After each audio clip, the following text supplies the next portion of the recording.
Good morning, everybody. It is September 11th, 2024. My name is Kenny Cams, and this is The Black Show.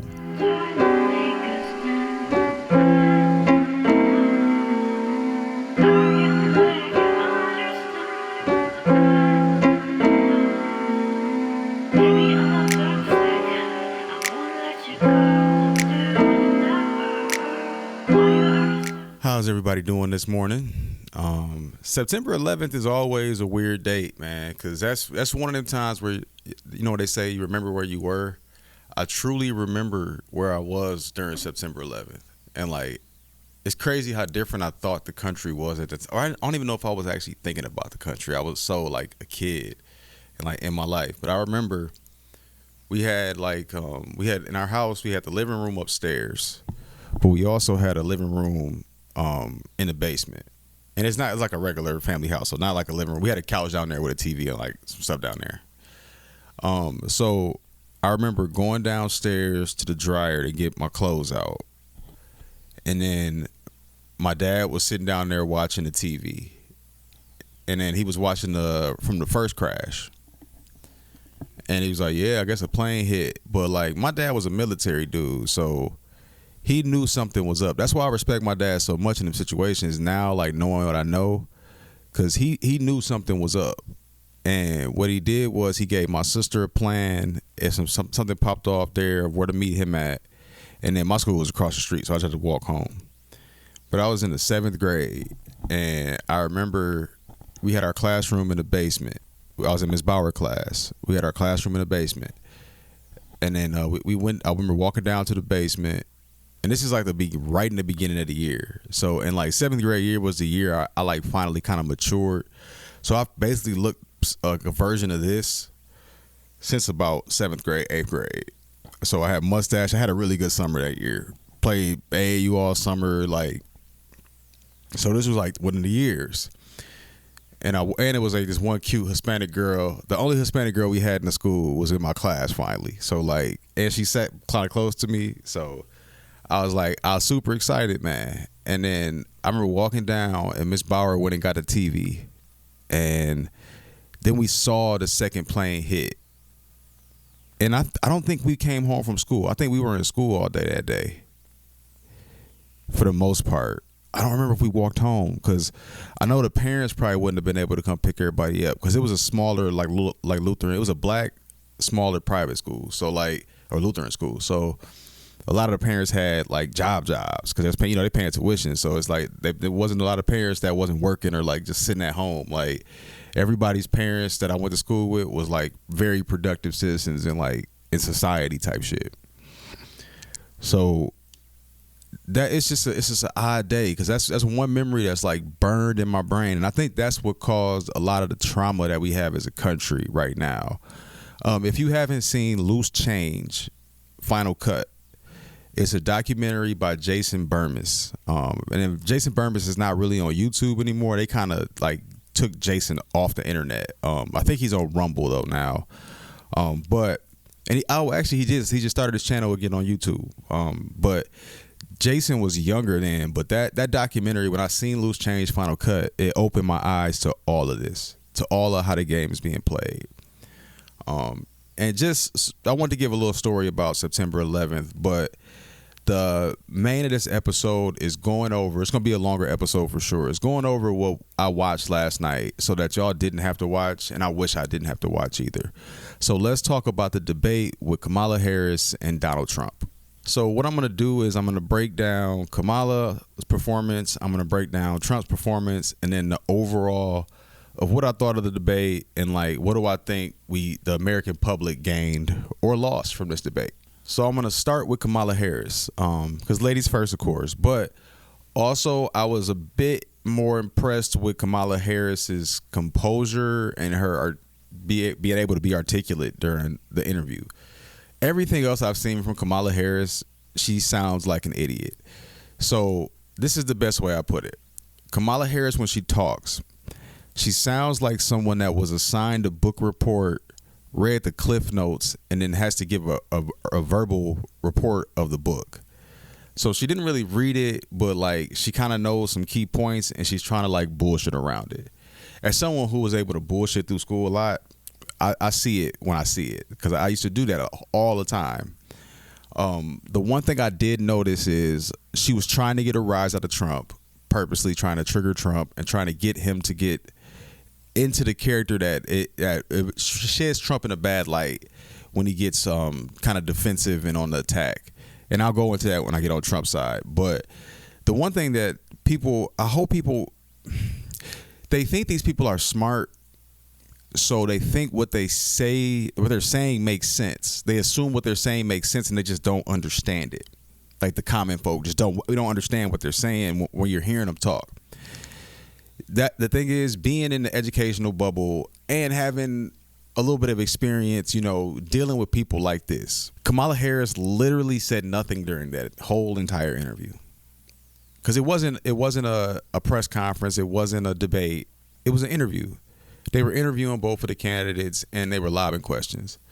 The other thing that I realized too, Kamala, it's going to come out later, so you're going to say no, and there's no proof of that now, and then in 2 months they're going to find out that this happened. So they 100% gave Kamala Harris the answer to the questions, or the questions to the debate.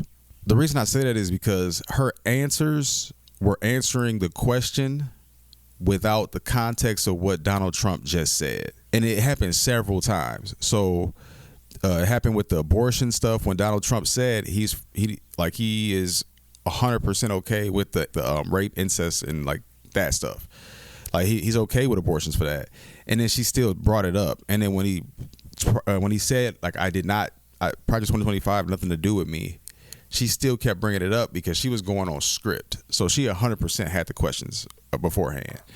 And when she wasn't having the questions, you could tell that she couldn't get on cadence. Whenever she's on cadence, that means she was repeating stuff that they had already practiced. The thing is that the Democrats don't want to kind of grasp this, but everything that your party is telling you is lies. Is Trump a liar also? At times, yes. But your party lies to you. They gaslight you constantly. This makes so much sense to me why black women, specifically in the dating pool, make bad decisions in dating. It's a judgment thing. Like they hear the things that they're being told. If it's what they want, if it makes them feel happy, they believe it's true. And if it makes them feel sad, they think it's a lie. And like the things that Kamala Harris she said a lot of untrue shit, like a lot of it. And the thing is, I'm like, I never want to put this label on there, but she gives sociopath vibes because one, she laughs at very inappropriate times. That's a sign that you can't recognize the emotion of the room or read the room, which sociopaths can't do. Also, she is very comfortable telling lies and not even reacting. And even like it was so choreographed and staged. Like they told her, when Trump does this, you do this and you do that. Even her movements were so scripted. Like, aren't Americans tired of that? Like, aren't you tired of the fake? Kamala Harris is like your fake ass CEO of your company that comes in and smiles at everybody, but is a dirtbag behind the scenes. That's what Kamala Harris is. She is the top of that. So I don't know. I'm just tired of people being fake to me and lying to me. If people are okay with being lied to and gaslit, then like she did a great job. But if you can actually see what's going on, she just lied and gaslit the entire country the entire time. Donald Trump did an okay job. He did it as expected in my book. Donald Trump, his task this race was to stay composed and to stay professional. And I guarantee his advisors are telling them stay professional at all times, because when you get into the campaign rally kind of mode in these public forums with Democrats there, they're just going to use it as bait for something else. So you can't say anything outlandish. You can't say anything crazy. They're going to try to talk bad about him about that cats thing and say it's crazy, but that's not crazy. That's multiple reports that's happening. And then Aurora, Colorado, like the city manager thing, like I like how Trump what he did, he defended a lot of his points for the first time. Like when he said, well, the city manager didn't say that. And Trump was like, well, that's what the city manager would say. I'm going from video from residents. And that was a very, very smart thing by Trump, because it's making that contrast to the American people. Like, they're lying to you. I'm going with you. And Kamala kept trying to say that Trump is not for the people. They kept repeating stuff because that's how they do try to get in your brain. But the Democrats do nothing for the people. But I'll stay on Trump. The thing is, no matter how good Trump does, the people that hate Trump are never going to go to Trump. The country's split 50-50, y'all. Like, no one's moving. And what's happening is I think they were trying to win over independents, but anybody that's independent now sees that this is just a dual party duopoly, that like they make all the decisions. So why should we even participate? So a lot of the independents like myself are disengaged. Like, I'm not voting federally. I'm not gonna do it. Why? Because what's the point, fam? Like, that's the two best. And I'll talk about that later. That's the two best people they got. But no matter how well Trump does in these, I don't know why I know why he wants to do it, because he wants her to mess up. But I'm tired of all the game playing. Can we have a grown-up conversation about the country right now? All of this is like, it's like high school. That's what it feels to me when Trump talks and the Democrats talk. It's like high school. So it won't really sway anything if he was composed in general. He did get to distance himself from Project 2025 finally, publicly. And he brought up some good points. Like, if the Democrats don't believe it, but if I was to vote, I would be probably voting for Trump, because at least he's talking about the issues. Do I think he's going to do anything about them? No. But at least he's actually speaking about the issues that the American people are actually worried about, not just like their mean girl group is talking about. I want to talk about something quick that got kind of glossed over during the debate, and it was talking about the corruption from the Biden family. And I want to go back to like 2019. It was around this time, 2019. I've been trying to find a post on my Facebook, but it won't let me search it. It's probably gone now. But I said in that post, it's either there or Twitter, but I said this Hunter Biden laptop situation is literally the like apex of what's going on here. Because no one wants to ever address it. But on that laptop, yeah, the Burisma stuff and all of that stuff with Hunter Biden. We knew that. But it was also some stuff about China on there and some payments that family received right before COVID started. And where did COVID start? In China. We never got to see the information, but I would guarantee it's a COVID smoking gun on that laptop of kind of causation on there. And they went by it real quick, because as she's trying to distance herself from Joe Biden, and Trump did a good job of connecting her back to Joe Biden. Like, no, that was your shit. And he also did a good job of saying she took his points. So, but I think that Hunter Biden laptop and the media censorship of it is the key to everything that's going on right now worldwide. I think it was that important. If it was Game of Thrones, Hunter Biden would be Jaime Lannister. I think he's that important of a piece in this whole scheme of things. So I want to touch on a point that I was watching the Jimmy Dore stream for a little bit, and then I watched Pat Bet-David stream a little bit of it, like for half and half of it, pretty much, just to get a couple different points. That one dude on Patrick Bet-David's show, I do not like him.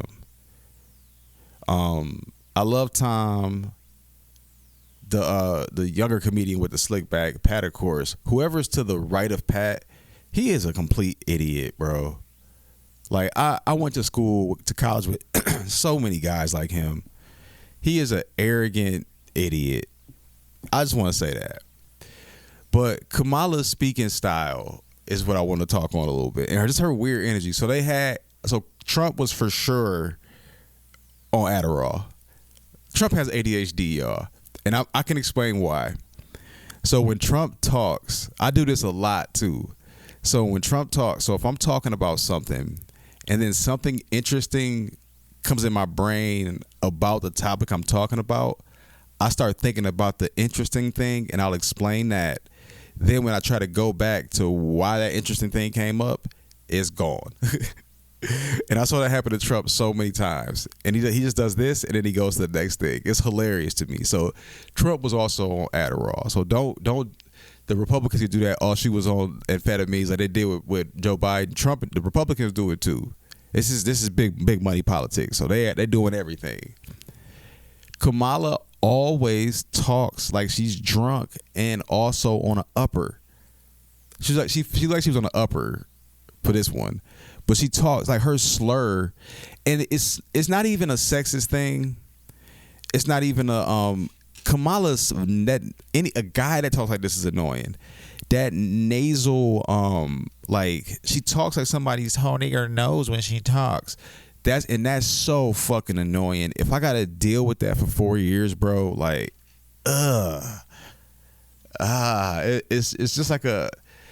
And she did a good job. You could tell they coached her to not laugh no more, because I have not heard that laugh since I heard people start talking about it. So if their campaign was smart, they would just watch all the online shows and fix the shit that we say. That's a smart thing, instead of listening to like the corporate, like listen to the actual smaller shows, the Jimmy Dore's and them. The other thing about Trump that's hilarious to me is they don't know how to get to Trump. I can tell. So Democrats, if you're watching this, the way for y'all to rattle Trump is say someone did something better than him at basically anything, but it's specifically something that Trump brags about. So whenever you bring up that Trump isn't the best, he freaks the fuck out. I had the best policies, and I did, like, he immediately, like, it's his trigger. Trump is so insecure. Like, I think I'm reading Trump like he was that rich kid that nobody ever liked. So he got super rich so that they would want to be around him now. And he knows they don't really like him. He knows they like him for his money. But he also likes that attention. So it's like a battle with his ego. But it was hilarious to see, because he almost freaked out a couple times when somebody said that he didn't do something the best, which is hilarious, dog.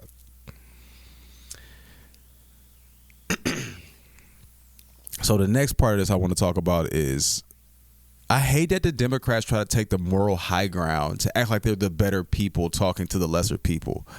Like, let's get down to a couple things. Kamala gave head to Montel Williams, yo. And she was a homewrecker. And her whole platform is about killing babies. You can feel however you want to feel about it, but it's killing babies. It's murder. It's child sacrifice. That's what it is. So, like, how is someone from that side going to try to talk to anybody that has lived the life she's lived? And she's 60. They try to play her like she's 40. She's a baby boomer. She's just a young baby boomer, but she's a baby boomer. Like, stop that shit. She is not Gen X. She's not Gen X. She's a baby boomer. She's just a young one. Like, that's why I'm not trying to sell her as with the chucks and stuff. Like, you not finna tell me about nothing black. Like, you have nothing black about you. You have nothing American black about you. Give me one person in Kamala Harris's real personal life that's a African American. Her husband's Jewish. Her kids are white. Like, Willie Brown was the only nigga that she knew, and she was his side chick, and he put her on. Willie did her real well. I think Willie Brown was pimping her. I think that's happening with the Fannie Willis thing too. I think that Fannie Willis situation is flipped. I think he's the one in control. But let's stay on that. Kamala, the race question came up, and that's the dumbest shit. I'm so tired of hearing about race and racism. Trump's clearly not racist. The Democrats clearly made that shit up. I remember seeing Trump with Mike Tyson all the fucking time, and Don King, and all. Trump was cool as shit until he said he was going to be president. Everybody loved him. Mac Miller made a song about him. Everybody was singing, "I'm on my Donald Trump" shit. Like, everybody was. So that's why I don't buy that racist shit. I think Kamala Harris is actually racist, because Kamala Harris does this black adjacent shit all the time, but she'll never answer the question, "Are you black?" She'll never answer it. She ain't answered during this time. Whenever someone asks her that, she just says, "Oh, it's just a silly question. Are you black?" Because you want to be seen as black, Kamala, but you don't want to be seen as black, Kamala. And like, that's that was it Paul Mooney? Everybody want to be a nigga, but don't nobody want to be a nigga. He's talking about Kamala Harris, because like I'm tired of having like the Democrats having that moral high ground. Like I'm tired of people even on the internet like, oh, you don't believe in the vaccine. Like, no, nigga, y'all stupid. You don't have a moral high ground. You're just an idiot. And I'm done entertaining you. I'm done placating your stupid ass decisions you making. Now I'm gonna make fun of you because you're dumb. It's obvious on the level dumb. So if you're voting for Kamala Harris, you're a moron on so many levels. So many levels. The abortion thing was broke down by Trump so eloquently. Like, all Trump did, like Roe versus Wade was counterproductive to y'all interests. What Roe versus Wade did was assure that the Democrats could always run on abortion. Getting rid of Roe versus Wade, what it did was it put it in your state. So now where you live can vote on it. If you want to go live somewhere, because that makes more sense, right? The people in that area are probably going to, if the town is for abortion, it's probably going to be legal. If the town's not, then it's probably not. And that's how democracy works, nigga.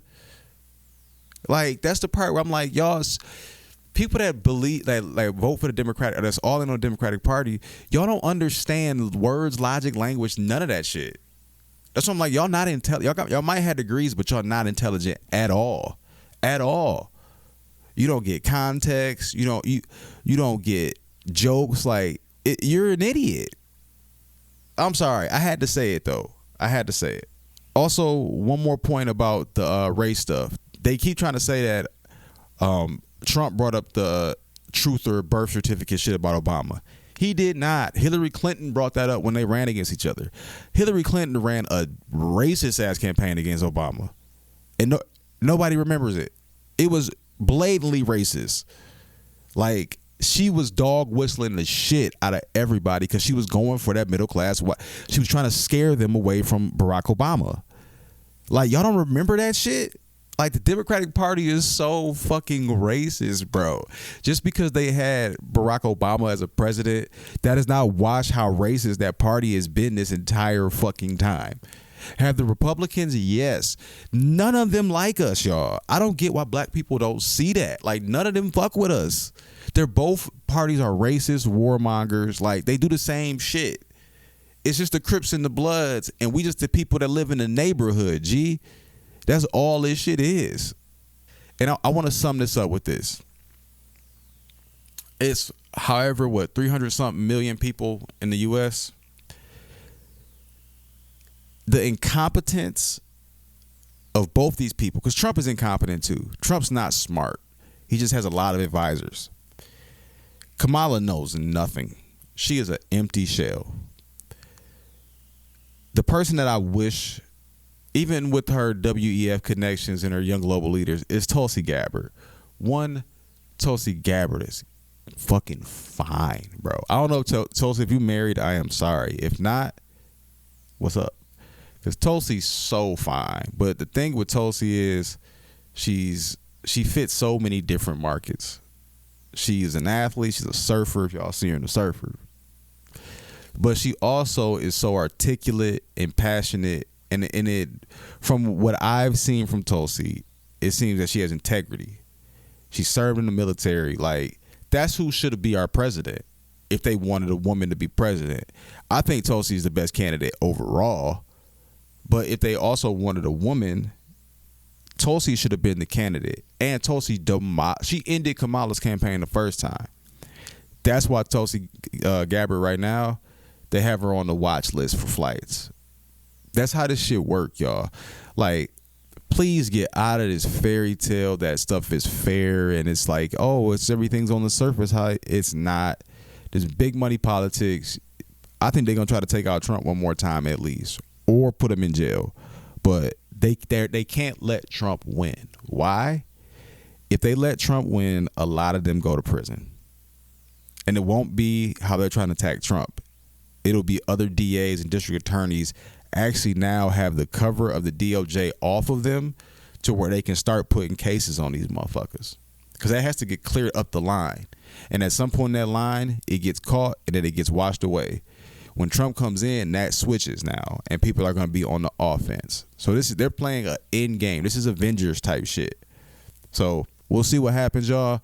I wish I didn't have to watch that shit, but I checked it out.